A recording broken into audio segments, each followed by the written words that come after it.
Hi sir, నమస్తే అండి. నమస్కారం అండి. సార్ పీఆర్పీకి ఆద్యులు. సో పీఆర్పీ చేయించుకోవాలి అని అంటే కొద్దిమందికి అనుమానాలు, అపోహలున్నాయి. అంతెందుకు సార్, నేనే మా ఇంట్లో మా అమ్మకు మోకాళ్ళ నొప్పులున్నాయి. పీఆర్పీ చేయిద్దాం అమ్మా అంటే, "అరేయ్! కొన్ని వీడియోల కింద నేను కామెంట్లు చూశానురా. ఇవి 4 రోజులే నొప్పులు తగ్గే విధంగా ఉంటది. మళ్ళీ తిరిగి వస్తాయని" అంటా ఉన్నారు. సరే అమ్మా, ఒకసారి సార్‌ని అడుగుదాము. సార్ ఏంటి సార్ ఇది మళ్ళీ రివర్స్ అయ్యే విధంగా ఉంటదా అని చెప్పేసి మీ దగ్గరికొచ్చాను. సో మీరు కూడా టైం ఇచ్చినందుకు థాంక్స్ అండి. ఇది అంటే ఒకరి గురించి కాదు సార్ ఇది. కొద్దిమంది కూడా స్ప్రెడ్ చేస్తా ఉన్నారు. అసలు పీఆర్పీ అనేది ఇది క్లినికల్‌గా వర్కౌట్ అయినది కాదు. ఆపరేషన్ ఒక్కటే శరణ్యం అంటా ఉన్నారు. అట్లాంటి వాళ్ళకి మీరేం చెప్తారు? సో ఎప్పుడైతే నేను 2017లో ఈ పీఆర్పీని స్టార్ట్ చేశానో మన హైదరాబాద్లో, ఇనీషియల్ రెస్పాన్స్ ఏంటంటే ఒక 2 నెలల్లో జనాలందరిలోకి ఒక భయంకరమైన నమ్మకం స్టార్ట్ అయింది. ఏంటంటే ఆపరేషన్ అవసరం లేకుండా ఈ పీఆర్పీతో మన జాయింట్ పెయిన్స్ ఎక్కడెక్కడ ఉన్నాయో ప్లస్ ఆల్సో స్పైన్ పెయిన్, నడుము నొప్పి, వీటికి ఒక బ్యూటిఫుల్ ఆల్టర్నేటివ్ వచ్చిందని అందరూ నమ్మారు. నమ్మి ప్రతి ఒక్కరు కూడాను ఆపరేషన్ వదిలేసేసి పీఆర్పీ ట్రీట్మెంట్కి వచ్చారు. ఓకే. ఎందుకు ఒక సడన్గా ఇన్ని రోజులు లేని ఒక పెద్ద ప్రాబ్లంకి సొల్యూషన్ వచ్చిందని నమ్మి వచ్చారు. కాకపోతే ఇంత మంచి పని సమాజంలో జరుగుతున్నప్పుడు దాని వెనకాల కొన్ని విషపూరితమైన ప్రచారాలు కొంతమందికి నచ్చకపోవడం కూడా ఉంటుంది. ఇది తప్పదు. సమాజంలో సొసైటీలో ఉంటాయి కొంతమంది ఉంటారు. ఎట్లా ఉంటారంటే, ఇప్పుడు దీన్ని ఎట్లాగా మనము ఇంత ఫేమస్ అయిపోయింది ఇది ట్రీట్మెంట్, ప్రజలందరూ కూడా ఈ ట్రీట్మెంట్ గురించి అడుగుతున్నారు. ఇప్పుడు ఆపరేషన్ చేసే డాక్టర్ దగ్గరికి పోయి ఏమన్నారంటే, సార్ మీరు నాకు మొన్న ఆపరేషన్ చేస్తా అన్నారు కదా, నాకు ఆపరేషన్ వద్దు, పీఆర్పీ చేయండి.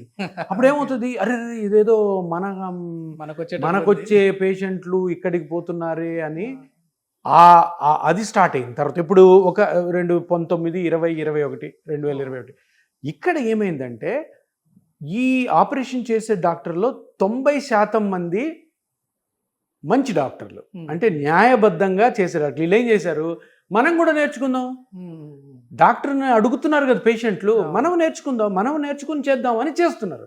ఒక 10 మంది డాక్టర్లు ఉంటారు కదా పని మన వాళ్ళు, వీళ్ళు ఏం చేస్తున్నారు, దీని గురించి అగెయిన్స్ట్గా చెప్తున్నారు.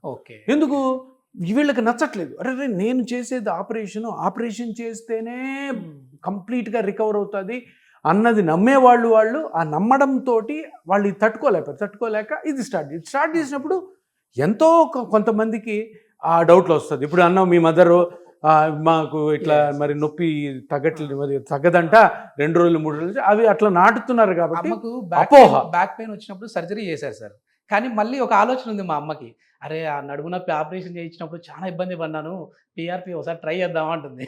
అంతే, ఎవరికి కూడానండి. ఇప్పుడు ఎలా ఉంటుందంటే, ఎప్పుడైతే మోకాలు నొప్పి కానీ, షోల్డర్ నొప్పి కానీ, స్పైన్ నొప్పి కానీ వచ్చినప్పుడు ఎవరు కూడా రండి మాకు ఆపరేషన్ చేయండి అని ఆపరేషన్ థియేటర్లు దూరరు, ఆగుతారు.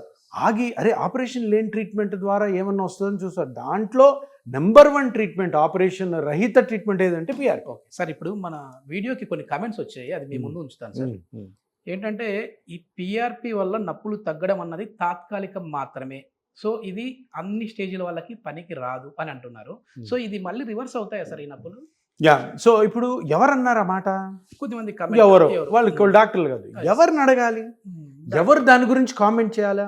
తప్పకుండా ఏ డాక్టర్ అయితే పీఆర్పీలు చేస్తూ పీఆర్పీ మీద ఎక్స్పీరియన్స్ వచ్చిన డాక్టర్ దీని గురించి మాట్లాడారు. దానిన పోయే దానయ్య మాట్లాడకూడదు, ఆపరేషన్ చేసే డాక్టర్లు అసలు మాట్లాడకూడదు. ఎందుకు, నువ్వు ఆపరేషన్ చేసే డాక్టర్వి, నీకు పీఆర్పీ గురించి తెలీదు, నువ్వెందుకు మాట్లాడుతున్నావు?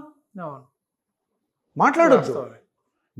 నేను మాట్లాడేది ఒకటే, ఆపరేషన్ లేకుండా, ఆపరేషన్ మీకు ఇష్టం లేదు, ఆపరేషన్ వల్ల కొన్ని కాంప్లికేషన్ సైడ్ ఎఫెక్ట్స్ ఉన్నాయని నమ్మి ఆపరేషన్తో భయపడి ఎవరైతే వద్దనుకున్నారో ఆపరేషన్, అటువంటి వాళ్ళు మా దగ్గర రండి. మంచి మాట సార్. మీరు ఆపరేషన్ మీకు ఇష్టం ఉంది, వెళ్ళి చేయించుకోండి. ఆపరేషన్ మీకు ఇష్టం లేదు, నా దగ్గర రండి. ఇప్పుడు ప్రపంచంలో ఒక కండిషన్కి ఒకటే ట్రీట్మెంట్ ఉండదు. గవర్నమెంట్ అప్రూవల్ కొన్ని ట్రీట్మెంట్స్ ఉంటాయి, దాంట్లో ఎవరన్నా ఏమన్నా చూసుకోవచ్చు. ఇప్పుడు నేను చెప్తాను, 100 మందికి మోకాలు నొప్పి వస్తే 60 నుంచి 70 మంది హోమియోకి, ఆయుర్వేదికి వెళ్తారు. ఇది ఆపరేషన్ చేసే డాక్టర్లు తెలుసుకోవాలి. అర్థం కాలే, ఎవరు రారు ఆపరేషన్కి, చాలా తక్కువ మంది వస్తారు. మళ్ళీ రివర్స్ అవుతాయి సార్. ఇప్పుడు రివర్స్ అవుతుంది లేదు ఏ ట్రీట్మెంట్లో కూడా, అలోపతిలో కానీ, హోమియోపతిలో కానీ, ఆయుర్వేదిక్లో కానీ, సిద్ధాలో కానీ, ఎందులో అన్నా కానీ, ఏ ట్రీట్మెంట్కి, ఏ సర్జరీకి, ఏ ప్రొసీజర్కి శాశ్వతంగా ఉండదు ఎఫెక్ట్. Okay, okay. ఎవ్వరు నమ్మకండి. ఏదైనా డాక్టర్ అమ్మ నేను ఈ ఆపరేషన్ చేస్తున్నాను, జీవితాంతం నువ్వు సూపర్గా ఉంటావు, నేను ఈ టాబ్లెట్లు ఇస్తున్నాను, నీకు ఎప్పుడు మళ్ళీ ఈ జబ్బు రాదు అంటే నమ్మకండి. మళ్ళీ మనం ఏ జాగ్రత్తలు ట్రీట్మెంట్ తీసుకోవాల్సిందే. కూడాను శాశ్వతం కాదు. ప్రతి ట్రీట్మెంట్కి కూడాను తగు జాగ్రత్తలు ఉంటాయి, రూల్స్ Yes. రెగ్యులేషన్స్ ఉంటాయి, అవి మన పాటించాలి. లైఫ్ స్టైల్ ని బట్టి కూడా ఉంటది కదా సార్. కానీ- ఆపరేషన్ చేయించుకుని అట్లా ఆ. కూర్చున్నా కూడా కాదు. కానీ ఇప్పుడు ఆపరేషన్ చేసుకున్న తర్వాత, దేనికన్నా బాడీలో ఆపరేషన్ చేసుకున్న తర్వాత ఆ ఆపరేషన్ చేసుకున్న సైట్లో కానీ మళ్ళీ ఇబ్బంది వచ్చిందంటే ఏమి చేయలేం. ఓకే. అదే నువ్వు పిఆర్పి చేసుకున్న తర్వాత నీకు మళ్ళీ నొప్పి వస్తే పిఆర్పి వల్ల మళ్ళీ కూడా ట్రీట్మెంట్ చేయొచ్చు, మళ్ళీ ఆపరేషన్ పోకుండా నిన్ను Okay. కంప్లీట్ రికవర్ సార్ ఇంకొకటి సార్ కమెంట్, ఇది ఏ స్టేజ్ వాళ్ళకి పనికి వస్తుంది అంటే ఇది మాది 4th అన్నారు సార్, మాకు ఓన్లీ సర్జరీ మాత్రమే పరిష్కారం అన్నారు, మరి మేము పిఆర్పి చేయించుకోవచ్చు. చూడండి, ఎప్పుడన్నా కానీ సర్జరీ మట్టుకే ఆప్షను అని ఎవ్వరు అనకూడదు. ఎందుకంటే మన ఇండియాలోనే ఎన్నో ఆప్షన్స్ ఉన్నాయి. ఈ ఆప్షన్స్లో పేషెంట్కి ఆప్షన్స్ వదిలి పేషెంట్ని సెలెక్ట్ చేసుకోమని చెప్పాలి. ఓకే. ఇప్పుడు స్టేజెస్ గురించి మాట్లాడుతున్నారు. నేను ఎన్నో నా ఇంటర్వ్యూస్లో చెప్పాను, స్టేజ్ 1, స్టేజ్ 2, స్టేజ్ 3, స్టేజ్ 4 అన్నవి ఆపరేషన్ చేసేదానికి స్టేజెస్ అవి. అంటే స్టేజ్ 1, స్టేజ్ 2, స్టేజ్ 3లో ఆపరేషన్ చేయకూడదు, స్టేజ్ 4లోనే చేయాలి. బాగుంది, ఆపరేషన్స్ ఇష్టం ఉన్న వాళ్ళు ఆ స్టేజెస్ పెట్టాలండి. మేమేం చేస్తాం పిఆర్పి చేసే డాక్టర్లు, మేము స్టేజెస్ చూడం. ఓకే. ఓకే. మరి ఏం చూస్తారు సార్ మీరంటే మేము స్కాన్ చేస్తాం. ఓకే. ఏం స్కాన్ చేస్తాము? ఇప్పుడు మోకాలులో Yes. మీకు నొప్పి వచ్చింది, మోకాలు నొప్పి వస్తే మోకాలంతా చెడిపోయి ఉంటుందా? లేదా మోకాలంతా మార్చాల్సిన అవసరం ఉంది. సో ఏం చేయాలి మనం? ఫస్ట్ మోకాలులో స్కానింగ్ చేసి మోకాలులో ఏది దెబ్బతినింది. ఇప్పుడు 2 ఎముకలు ఉంటాయి, అవును. ఇక్కడ లిగమెంట్స్ ఉన్నాయి, పైన మజిల్స్ ఉన్నాయి. ఈ బ్లూగా ఉంది చూడండి, ఇది కార్టిలేజ్, Cartilage. Yes, sir. ఈ వైట్గా ఉన్నది మెనిస్కస్. వీటిల్లో ఏది దెబ్బతినింది అది కనుక్కోండి. అది కనుక్కొని దాన్ని మీరు న్యాచురల్గా ట్రీట్ చేయడం ద్వారా బయటపడతారు. ఇప్పుడు సామాన్య దానికి ఈ మోకాలంతా ఎందుకు మార్చాలి? గుజ్జరిగిపోయిందంటే అదేనా సార్? అదే meniscus, sir? ఇప్పుడు అందరికీ Okay. తెలిసింది కూడా, ఎందుకు ఆపరేషన్ చేసుకున్నాం అంటే గుజ్జు జరిగింది సార్ అంటారు. గుజ్జు జరిగిన దానికి గుజ్జును పెంచాలి కానీ మొత్తం మోకాలు ఎందుకు తీయాలి? Logic sir. ఇది అందరికీ ఉన్న డౌటే. సో నేనేమంటున్నాను, స్టేజెస్ మేము మేమేం చూస్తాము, ఇక్కడ ఏది దెబ్బతింది. కొన్నిసార్లు లిగమెంట్ ఒక్కటే దెబ్బతిని ఉంటుంది, లిగమెంట్కి పిఆర్పి చేస్తాం. ఒకసారి గుజ్జు జరిగి ఉంటుంది, గుజ్జుకి ట్రీట్మెంట్ చేస్తాం. కొంచెం మజిల్ ప్రాబ్లం వస్తుంది, మజిల్కి ట్రీట్మెంట్ చేస్తాం. సో అట్లాగే ఏ పార్ట్ అయితే డ్యామేజ్ అయిందో ఆ పార్ట్ని కనుక్కొని ట్రీట్మెంట్ చేస్తాం, కానీ స్టేజెస్ మేము చూడం. నా దగ్గర స్టేజ్ 4 వాళ్ళు రావచ్చు, స్టేజ్ 3 రావచ్చు, స్టేజ్ 2 రావచ్చు, మేము చూడం. మేము చూసేదంతా కూడా పేషెంట్ని క్లినికల్గా ఎగ్జామిన్ చేసిన తర్వాత ఒక స్కాన్ చేస్తాం. ఆ స్కానింగ్లో పేషెంట్ చెప్పే నొప్పి ప్లస్ స్కానింగ్ కానీ కొరలేట్ అయినాయి అనుకో, దాన్ని స్కానింగ్లో కనుక్కొని దాన్ని ట్రీట్ చేస్తాం. ఇప్పుడు గుజ్జే అరిగింది అనుకోండి, ఇగో ఇట్లా అరిగి ఉంటుంది, ఇక్కడ చూడండి ఎర్రగా అయింది, ఇది నార్మల్గా ఉంది. ఇప్పుడు ఈ పేషెంట్లో ఇక్కడ అరగడం వల్లనే నొప్పి వచ్చింది కాబట్టి మోకాలంతా ఎందుకు తీయాలి? దీన్ని మళ్ళీ ఇట్లా చేస్తే ఆపరేషన్ లాజికల్గా సైంటిఫిక్గా కరెక్ట్ అవుతుంది, కరెక్ట్ అయి నొప్పి తగ్గుతుంది. ఇదే పిఆర్పి యొక్క ముఖ్య ఉద్దేశం.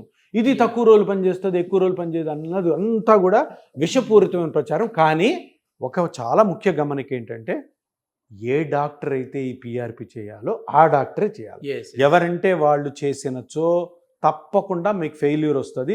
పిఆర్పి గురించి ఇప్పుడు కొంత చెడు ప్రభావం జరుగుతున్నదంతా కూడా పిఆర్పి మీద ఎక్స్పీరియన్స్ లేని డాక్టర్లు చేయడం వల్ల కొంత బ్యాడ్ ఎఫెక్ట్స్ వస్తున్నాయి. అంటే నొప్పి తగ్గట్లేదు దానివల్ల. అందుకనే మీరు పిఆర్పి చేయించుకున్నప్పుడు ఎప్పుడు కూడాను ముఖ్యమైన గమనిక ఏంటంటే, ఎక్కువ ఎక్స్పీరియన్స్ ఉన్న డాక్టర్ దగ్గర చేయించుకోవాలి.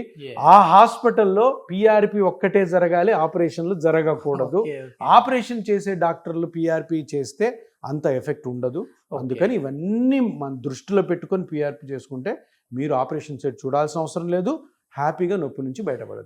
పిఆర్పికి ఆద్యులు కాబట్టి చివరిగా ఒక ప్రశ్న అడుగుతా ఉన్నాను సార్. అంటే ఏ డాక్టర్తో పడితే ఆ డాక్టర్తో చేయించుకోకండి పిఆర్పి అంటున్నారు కదా. సో బయటి వాళ్ళకి మనకున్న స్పెషాలిటీ ఏంటి? అంటే వాళ్ళకంటే మన దగ్గరికి ఎందుకు రావాలి? ఇప్పుడు నా దగ్గరికి ఎందుకు రావాలంటే, నేను డాక్టర్గా నాకు కూడా అందరు నా దగ్గరికి వస్తారని ఇష్టం ఉంటుంది, అంతే, అది తప్పదు. అందరి దగ్గరికి పోవాలనుకో నా దగ్గరికి వస్తే నాకు హ్యాపీగా ఉంటుంది. మన దగ్గర ఎందుకు అంటే, ఇది నేను స్టార్ట్ చేశాను, అంటే నేను కనిపెట్టలే, స్టార్ట్ చేసి హైదరాబాద్లో పెట్టి, తర్వాత ఇప్పుడు హైదరాబాద్లోని కొత్తపేటలో ఒకటి, జూబ్లీ హిల్స్, కొత్తపేట ప్లస్ బెంగళూరు, చెన్నైలో ఇప్పుడు ఎక్స్పాండ్ చేస్తున్నాం. ఎందుకు చేస్తున్నాం అంటే అంత నమ్మకం వచ్చింది. ఎవరికి వచ్చింది? నాకు వచ్చింది, ప్రజలకు కూడా వచ్చింది. ఎందుకు నా దగ్గరికి రావాలంటే నేను పేషెంట్ని చూసే విధానము, నేను ఆ మోకాలులో కానీ షోల్డర్లో కానీ ఇతరత్ర హిప్ జాయింట్లో కానీ ఎక్కడన్నా కానీ ఏ ప్రాబ్లం వస్తుందని నేను కనుక్కునే విధానం నా ఎక్స్పీరియన్స్లో డిఫరెంట్గా ఉంటుంది వేరే వాళ్ళకంటే. ఇంకొకటి, అన్నిటికీ కూడా చేయకూడదు. కొన్ని ఆపరేషన్కి వెళ్ళే కేసులు ఉంటాయి, వెంటనే ఆపరేషన్ పంపిస్తాం. ఆపరేషన్ కేసు మనం పట్టి చేసుకోకూడదు. సో చాలామంది డాక్టర్లు పిఆర్పి చేస్తే ఇది తెలియదు వాళ్ళకి. అన్ని చేసేద్దాము, లేదంటే అన్నీ వదిలేద్దాము, ఏ కేసు చేయాలి ఏ కేసు చేయకూడదు. దీనికంటే ముఖ్యం ఏంటంటే మన దగ్గర ఒక స్కానింగ్ మిషన్ ఉంది, అది ఇండియాలో ఎక్కడ లేదు. అదేంటంటే సోనోసెట్ పిఎక్స్ అంటారు. చాలా కాస్ట్లీ మిషన్. ఎందుకు కొన్నానంటే అది ఈ గుజ్జు ఎక్కడ అరిగింది అన్న పార్ట్ని క్షుణ్ణంగా చెప్తుంది మనం. అంటే మైక్రోస్కోపిక్ లెవెల్లో పోయి అసలు ఆ గుజ్జు ఎక్కడ అరిగింది, ఎంత అరిగిందన్న రెజల్యూషన్ ఈ మిషన్లో ఉంటుంది. అప్పుడు ఏమవుతుంది, తప్పుగా ఒక దగ్గర వేయాల్సిన పిఆర్పి ఇంకో దగ్గర వేయి, అదొకటి. దాని తర్వాత దీనికంటే ముఖ్యం ఏంటంటే ఒక సెటప్ ఉండాలి. ఇక్కడ ఒక set of doctors, physiotherapist, dieticians, సైకాలజిస్టులు, ఫ్రంట్ ఆఫీస్ వాళ్ళు, వీళ్ళందరూ కలిసి ఒక పేషెంట్ని ఎంత బాగా ట్రీట్ చేయాలా, ఆ ప్రాబ్లం ఏంటి అన్న ప్రోటోకాల్ తయారు చేసి ఆ పేషెంట్ని ట్రీట్మెంట్ చేస్తున్న టైంలో ప్రతిసారి వచ్చినప్పుడు స్కానింగ్ చేసి ఎంత పెరిగింది ఎంత పెరగలేదు, ఏమేమి తప్పులు పేషెంట్ చేస్తున్నాడు, ఏమేమి కరెక్షన్స్ మేము చేసుకోవాలి అని చేసి ట్రీట్మెంట్ అంతా అయిన తర్వాత 4 నెలలు పేషెంట్ని ఫాలోఅప్లో పెడతాం. ఫోన్ కాల్లో అయినా కానీ వాళ్ళని పిలుస్తూ కానీ. ఇంత జరిగితేనే పేషెంట్కి పిఆర్పి ద్వారా మంచి ఎఫెక్ట్ వస్తుంది. ఇది 90% డాక్టర్స్ చేయట్లేదు. అప్పుడేమవుతుంది, ఫెయిల్ అవుతుంది. అప్పుడేమవుతుంది, మీరు అన్నట్టు, మీ మదర్ అన్నట్టు, అరే ఇది కొన్ని రోజులే పనిచేస్తుంది అంటారు. అందుకని పేషెంట్లు తెలివిగా ఉండాలి, 4 సార్లు ఆలోచించాలి. ఏ డాక్టర్ అయితే ఎక్స్పీరియన్స్ డాక్టరో ఆయన దగ్గర చేసుకోవాలి. మీ వీధిలోనే పక్కన ఎవరో డాక్టర్ ఉన్నాడు, ఆయన కూడా చేస్తున్నాడు అని పోయారు. అట్లాంటి చేసిన తప్పులు మీ డబ్బులు వేస్ట్, ప్లస్ ఆల్సో లేనిపోని కాంప్లికేషన్స్ వచ్చే అవకాశం ఉంటుంది. అందుకని ఎవరి దగ్గర చేయించుకోవాలన్నది మీ విజ్ఞతకి వదిలేస్తాం. కనుక్కొని ఎక్కువ ఎక్స్పీరియన్స్ ఉన్న సిస్టమ్ ఉన్న సెంటర్లో చేసుకోండి. Okay, thank you sir, thank you. నమస్కారం అండి.